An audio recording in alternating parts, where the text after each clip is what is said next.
I used G99 to add some pretty simple shading to the backpack, just to add a little bit more depth and make it look three-dimensional. And then I colored in her hair. I actually used two different colors. I used YG95, which is a bit like a yellowy green color, and I colored in like the shaded bits of her hair and then colored over top of that with E15, which is a reddish brown, and I feel like it really helped pull the background color of, because I used that like YG85 or 95, one of those, I don't know this color, and I used that to create the shading. So then when I went over it with the E15, it's reacting to that green color underneath of it, and then it's also where there is no green, it looks brighter and perkier, and I feel like that really helps with the way hair looks in real life, like where it's shadowed, where hair has shadows, there's like less vibrancy to it, and then where hair has like light hitting it, it's more vibrant, and I feel like that really played well with that, if that made any sense at all. I feel like I'm rambling at this point. Then I took a step back and kind of looked at the whole thing and realized I wasn't really happy with that really light khaki color for pants, so I went in with a much more vibrant pink and just colored over the top of that with it, and I think it's, you know, just much brighter and more what I was looking for. And then to tie that like green color more into the illustration, I used that same green color and added stripes to the pants so that it's more like a fun pattern.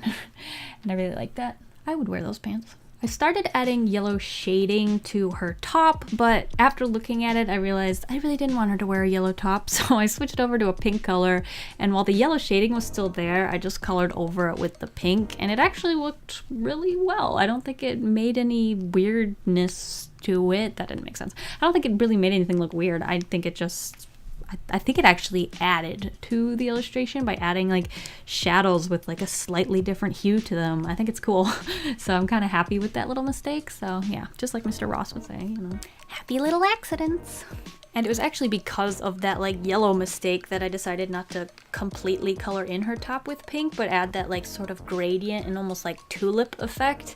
And so yeah, I'm really happy with that. I'm definitely happy with that choice. I think it really adds to the drawing. It just makes it look a little special. It's not just a plain flat colored top. It's got a little, you know, something extra. After adding shading to the skin with that same pink color, I realized I wanted her lips to be a little bit more bold, so I went in with a darker, almost reddish brown color for the lips, and it really made them pop. And I really liked that, so I decided to give her some more bold makeup with the eyes as well. So I went in and started slowly darkening it. I started with like a lighter color, and then I was like, no, it needs to be more. So then I darkened that, and I was like, more, and then I darkened that, and then we ended up with that really bold, dramatic eye. So we have the lips and the eye, and I really like it. I feel like she likes to play around with makeup, so that was... I feel like I'm learning more about this character as I progress. And then I was done coloring in the character. But wait, this is where it starts getting really interesting. I didn't want her to just sit there on a blank page. I needed to add something interesting to the background. And I decided on stripes. At first I used a dark color for a stripe and then a light color for a stripe and kept alternating between those. But the more I did it, the less I really, like, the more time it had been since I used the light green color, the more faded it was and the less you could see it, so it just felt kind of pointless. So I decided to just color in the rest of the background with just the darker stripe and just kind of mentally imagine where the lighter stripe would be to save time, and it still ended up with like the same result, so I think it was a good decision. And I was really happy with all the color choices up to this point, but I wanted to make it pop a bit more, and going into this I knew I was going to be using my Posca white pen, so now was the time, and I decided to outline the entire character with the white pen, and it just made everything just... I just love it. It's just that fun extra texture. It's like a little cartooniness. I don't know what you would say. Illustrative? I don't know. It's just really, really cool, and I really like the effect that it has. It makes her stand out from those stripes. And then to incorporate that a little bit more to the background, I added these like circles. Just some abstract circles to the background to kind of just spread out that white color so it wasn't so concentrated around the character and it became more part of the illustration. I was really in love with just the brightness and the vibrance of the white pen, so I decided to also incorporate it into her outfit just a tad. So I added more circles and dots to her top and used it to make like her teeth and the glasses pop a little bit more, and also used it on her bracelets and added some doodles to her backpack. Like it's not a brand new backpack, she's used it for a while and maybe she started doodling on it one day at class kind of thing. And then I also used a light pink color and filled in just a couple of the circles at random to kind of add, again, just a more interesting element to the background. Then I just added some final tweaks here and there using both the Posca pen in some cases and markers in other. And then I was done with the cover of my new bullet journal. But to personalize the bullet journal even more, I decided to customize the inside cover, and this I added a little "this belongs to" section so that I could put my name in there, and then I also made it all sort of match the cover, and I did this by adding glasses up at the top, so it's like her glasses and she took them off, so they're sitting there at the top, and at the bottom I added her backpack, just sort of to incorporate elements of the cover. And of course it really wouldn't resemble the cover if it didn't have those big bold green stripes, so I added those as well.